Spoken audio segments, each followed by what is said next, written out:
লাভপুরে কুয়ে নদীর বাঁধ পরিদর্শনে সেচ দপ্তরের সুপার ইঞ্জিনিয়ার ও বিধায়ক অভিজিৎ সিনহা।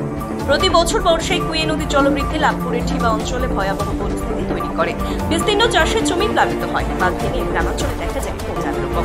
কোটি কোটি টাকা খরচ করে বাঁধ মেরামত হলেও বর্ষা নামলেই ফের বাঁধ ভেঙে যায়, যার ফলে চাষিরা পড়েন চরম ক্ষতির মুখে।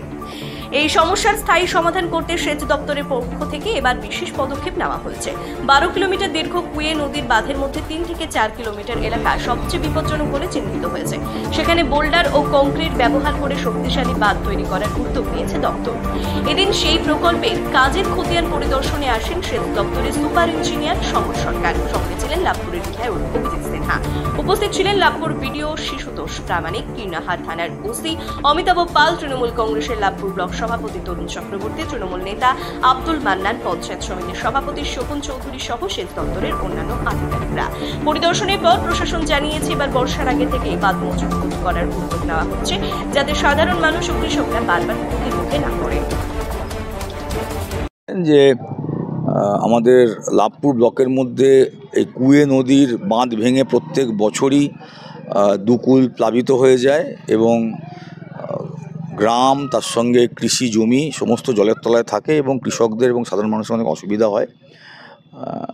আমাদের সেচ দপ্তর অত্যন্ত তৎপরতার সাথে তাৎক্ষণিক ব্যবস্থা নেন। আমরা এই বিষয়ে মাননীয় সেচ মন্ত্রী ডক্টর মানস রঞ্জন ভূঁইয়া মহোদয়ের দৃষ্টি গোচর করেছি যে একটা পার্মানেন্ট সলিউশন যদি করা যায়, কারণ মাটির বাঁধের যে জায়গাগুলো খুব বিপজ্জনক সেখানে নদী এমনভাবে বাঁক নিচ্ছে যে যখনই ঝাড়খণ্ড থেকে ওপর থেকে জল ছেড়ে দেয়, বৃষ্টির জল আর ওপরের বাঁধ থেকে জল ছেড়ে দেওয়া, ওপরে ড্যাম বা ব্যারেজ থেকে জল ছেড়ে দেওয়া, দুটো জল কিন্তু এই বাঁকগুলো নিতে পারে না, ফলে বাঁকের এসে ধাক্কা মারে এবং তখনই বাঁধ ভেঙে যায় এবং গ্রাম এবং শস্য ক্ষেত সমস্ত প্লাবিত হয়ে যায়। তো আমাদের আবেদনে সাড়া দিয়ে সেচ দপ্তর, আমার এখানে প্রায় 12 কিলোমিটার এই নদীর পরিধি আছে লাভপুর ব্লকের মধ্যে, যেখানে যেখানে এই ধরনের বিপজ্জনকভাবে বাঁধ ভেঙে যায়, এই 12 কিলোমিটারের মধ্যে ওনারা 3 থেকে 4 কিলোমিটারকে লোকেট করেছেন। ওনারা সার্ভে করে দেখেছেন যে হ্যাঁ, এই 3 থেকে 4 কিলোমিটার মোস্ট ডেঞ্জারাস। এখানে প্রত্যেক বছরই কিছু না কিছুভাবে বাঁধের জল প্লাবিত হয়ে যাচ্ছে, বাঁধ ভেঙে যাচ্ছে, ফাটল দেখা দিচ্ছে। তো তার জন্যে আজকে মাননীয় সুপারিনটেন্ডিং ইঞ্জিনিয়ার শ্রী সমরবাবু এসছেন, ওনার সঙ্গে এক্সিকিউটিভ ইঞ্জিনিয়ার এসছেন, মানে আমাদের বীরভূম জেলার সর্বোচ্চ আধিকারিক যারা আছেন সেচ দপ্তরে তারা সকলে এসছেন।